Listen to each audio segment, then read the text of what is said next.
Bonjour mesdames et messieurs, bienvenue dans ce 6h30. Les experts de l'Autorité nationale de régulation des marchés publics, ANRMP, et ceux de la Direction des marchés publics, DMP, ont décidé de renforcer pour l'année 2018, après l'adoption du budget, les compétences des responsables de passation des marchés publics de tous les ministères pour une exécution efficace des marchés publics au cours de cette année. Ils se sont retrouvés dans la capitale politique, Yamoussoukro, pour réfléchir sur les procédures de passation des marchés publics. Alvorassa. Dans la passation des marchés, nous sommes inscrits dans des délais et il faudrait que on puisse envoyer tous les éléments à la direction des marchés publics. Ils ont quitté pendant 2 jours leurs différents bureaux pour se retrouver à Yamoussoukro pour échanger et renforcer leurs compétences dans leur domaine d'activité, la passation des marchés publics. Parmi ces responsables de passation de marchés publics des différents ministères, certains sont nouveaux, d'autres ont des années d'expérience. Mais pour les responsables de la NRNP, de la DMP, avec l'évolution des textes dans ce secteur sensible où il est question de deniers publics, il faut éviter les erreurs, d'où la formation. Nous pensons que nous avons beau avoir les meilleurs textes, on a beau avoir les moyens financiers, on a beau avoir un beau cadre institutionnel et réglementaire, c'est d'abord les ressources humaines. C'est d'abord les hommes, les acteurs qui animent la commande publique qui font qu'elle est efficace. Et c'est pour cela que l'ARMP fait d'une tradition cette formation des principaux acteurs, des acteurs clés dès l'adoption et la notification du budget. La commande publique, selon les experts de la NRNP, de la DMP, doit par ailleurs être planifiée pour éviter que l'exercice soit périlleux au cours de l'année. Les responsables des cellules de passation des marchés publics, eux, ont apprécié ces moments de partage où les débats ont parfois été houleux. Parce que pour eux, à côté de la primauté du droit qui régit leur secteur d'activité, il faut la réactivité pour bien dérouler et surtout éviter toute forme de pression. Au terme de leur formation, tous ces animateurs de la commande publique ont promis, en plus de la planification de leur méthode de travail, lutter efficacement contre la corruption et autres formes de malversation dans la passation des marchés publics. Dans le marché hebdomadaire de Djebonois, c'est entre Boaké et Tiébissou. Des jeunes de la localité et des commerçants venus de Boaké se sont affrontés à coups de pierre. 4 blessés et des dégâts matériels. Le calme est revenu dans la ville. Les populations vaquent désormais à leurs occupations. Les autorités, elles, appellent à la paix et à la cohabitation pacifique. Kwadio Kwame, RTI Boaké. À Djebonois, la tenue du marché Kwadio Kona s'est achevée dans la bagarre ce samedi 17 février 2018 à 1 heure seulement de la tombée de la nuit. L'origine du malentendu. Un de nos jeunes frères, poussant une bourrette, a cogné un jeune. Et suite à l'accident, le jeune il a fait l'arrêt de la bourrette pour demander pourquoi est-ce que le jeune frère l'a cogné. Maintenant, le propriétaire du bagage, lui-même, il est revenu et demandé pourquoi est-ce qu'on a stationné son bagage. Maintenant, lorsque le jeune frère a eu à dire, Aka a dit non, il vient de me cogner, raison pour laquelle j'ai stabilisé le bagage. Le propriétaire s'est emporté directement sur sa victime. Et là, lui aussi, il a riposté. Après riposte, un des autres frères a pris ce qu'on prend pour enlever les pneus et il a assommé le jeune frère.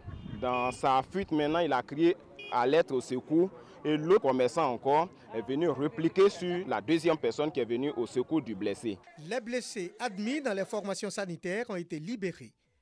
Le premier magistrat de la commune de Djebonois appelle ses administrés au calme et à la retenue. Un jour après les échauffourées, la population vaque à ses occupations. La population de Gagoré dans le département de Lakota, elles se sont retrouvées récemment autour d'un thème précis, cohésion et union pour le développement.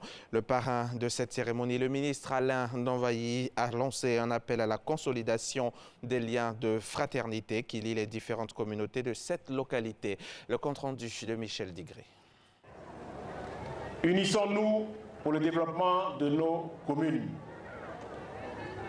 Unissons-nous pour le développement de nos villages. À quelques mois des élections locales, la sous-préfecture de Gagoré, dans le département de Lakota, a plus que besoin de stabilité sociale. C'est le message véhiculé par les cadres de cette localité. À la tribune de ces retrouvailles entre les filles et les fils de Gagouré, ils ont insisté sur la nécessité de consolider la cohésion, gage de tout développement. C'était nécessaire qu'aujourd'hui, au moment où le développement de la Côte d'Ivoire est lancé, que les peuples dans leur diversité se réunissent autour de l'idéal de paix et de développement. Un foyer polyvalent est inauguré à la faveur de cette rencontre. Nous allons faire en sorte que ce soit vraiment un modèle, non seulement de gestion, mais aussi que ça serve à la cohésion et au regroupement de toutes les communautés ici à Gagouré. Ce centre sera le cadre pour rapprocher les différentes communautés de cette localité. Il a été financé à hauteur de 26 millions de francs CFA par le PNUD. Reportage signé Michel Digré. La communauté Sénoufo de la région du Lodjibois joue un rôle important dans le renforcement de la cohésion sociale et surtout du maintien de la paix dans cette partie de la Côte d'Ivoire. Suite au décès de l'ancien chef de cette communauté, 3 nouveaux chefs ont été désignés. Ces chefs issus des différentes régions qui composent le district des Savanes ont été installés par le chef de canton de Korogo et le ministre Issa Coulibaly, représentant le Premier ministre. Mamadou Kouassi y était pour RTI. La paix a toujours été maintenue dans la région du Lodjibois, malgré les nombreuses crises qui ont secoué la Côte d'Ivoire. Cette situation est le résultat des actions communes entamées par les différentes communautés pour préserver la paix et la cohésion sociale. Aujourd'hui, cette cohésion qui règne depuis des décennies se renforce avec l'intronisation de 3 chefs de communauté Sénoufo. Avec cette installation, ce sont les Sénoufo des 3 régions du district des Savanes, à savoir le Kologo, l'Abagoué et le Koro, qui ont désormais des porte-voix à Divo et sur l'ensemble de la région du Lodjibois. Si le mur est cassé un peu, ça qu'il y a de ceux qui rentrent dedans, mais on ne sait pas quand il est venu. Voilà, il faut qu'on va souder. Si on a soudé vraiment notre problème, tout sera résolu. Cette intronisation s'est faite dans la pure tradition Sénoufo, par le chef de canton de Korogo, aidé par le ministre Issa Coulibaly, représentant le Premier ministre Amadou Gon Coulibaly, patron de l'événement. Tous ont invité les chefs de communauté à tout mettre en œuvre pour maintenir le climat de paix dans la région du Lodjibois. Le bon chef doit calmement écouter, protéger sans discrimination, restaurer un climat de paix et de cohésion préalable à tout développement. Vous devez fuir la politique politicienne, mais il reste bien entendu que la sagesse qui vous caractérise vous permet de distinguer et de reconnaître mieux que les autres les politiques capables d'assurer le bonheur de vos populations. Le maire de la ville de Divo, le ministre Amédée Kofi Kwaku, a salué les actions des différentes communautés résidant dans la région du Lodjibois avant de les inviter à soutenir les actions de développement du président de la République, Alassane Ouattara, tout en préservant la cohésion sociale. En dehors donc de Sénoufo, il y avait donc tous les peuples alliés.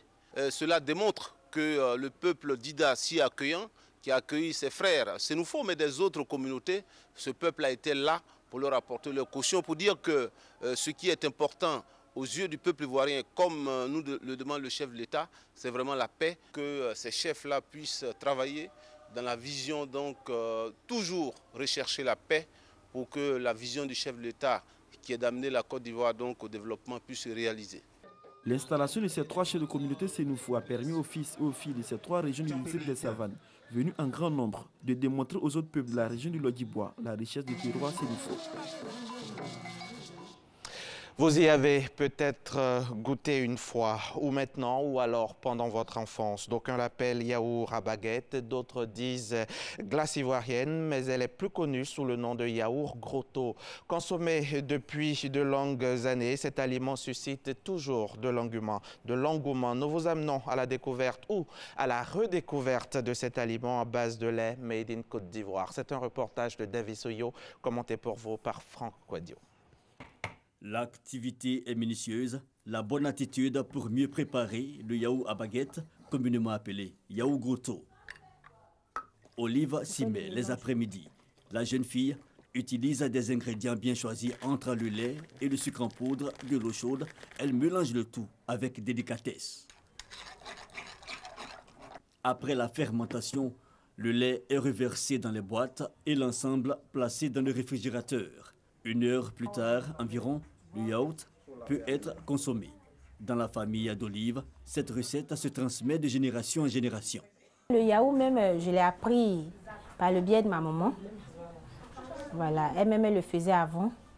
Et Au moment où elle le faisait, je regardais en même temps. Et c'est à la suite de ça que j'ai décidé de le faire, pour l'amour même de la chose. J'ai vraiment, véritablement aimé le yaourt, surtout le yaourt grotto. Au temps de ma tante, c'est elle qui m'a appris le yaourt. Pendant qu'elle faisait, elle me disait toujours de prêter attention à ce qu'elle faisait et de ne pas laisser perdre un seul souvenir de ce yaourt. C'est le même secret que j'ai transmis à ma fille. Et elle continue d'en faire. Et elle aussi, à son tour, un jour aussi, elle va le transmettre aussi à ses enfants. Depuis 10 ans, cette jeune commerçante a pris le relais et sa passion lui permet de se prendre en charge.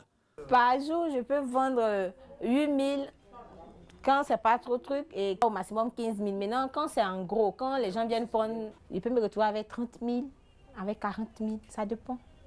À peine la préparation du yaourt terminée, déjà des clients. Chaque jour avant d'aller à l'école, je viens prendre mon yaourt parce que j'apprécie vraiment beaucoup ce yaourt. J'ai commencé par moi-même ma propre consommation et les visiteurs qui venaient. C'est à la suite de ça que j'ai commencé à commander pour les cérémonies parce qu'on a trouvé ça bon. Et tous ceux à qui j'offrais ces yaourts trouvaient ça encore bon aussi. Voilà pourquoi j'ai commencé à commander pour les différentes cérémonies, faire des dons aux gens. Béatrice est l'une de ses meilleures clientes et ce depuis quelques années. Cet après-midi, elle est venue passer sa commande. Après sa commande, Béatrice, glacière sur la tête, se dirige au petit marché d'Ananiré, dans la commune de Yopougon. Cette seule chanson à la bouche.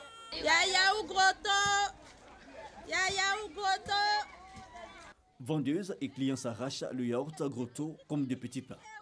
Nous consommons parce que depuis l'école primaire, le yaourt grotto est conseillé. Le yaourt grotto est tellement bien fait que je préfère le yaourt grotto que les autres laits. Depuis que je bois yaourt, je n'ai jamais eu mot de vente. En tout cas, la maman, là, son yaourt est bon, son yaourt est bien fait. En tout cas, moi, je préfère yaourt grotto. Chaque jour, je prends pour 20 000, 15 000. Actuellement, j'ai pris pour 20 000. Il y a tout vendu dans le marché. Actuellement, dans le glacé, il n'y a rien dedans.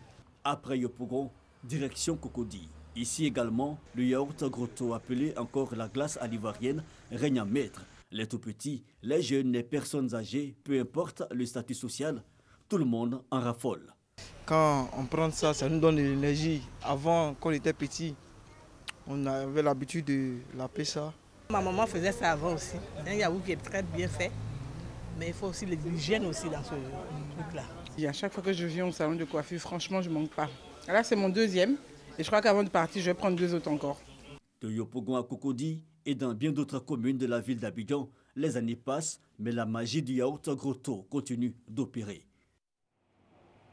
Et bon appétit à tous les amateurs de yaourt grotto. Nous allons terminer le journal par l'actualité internationale.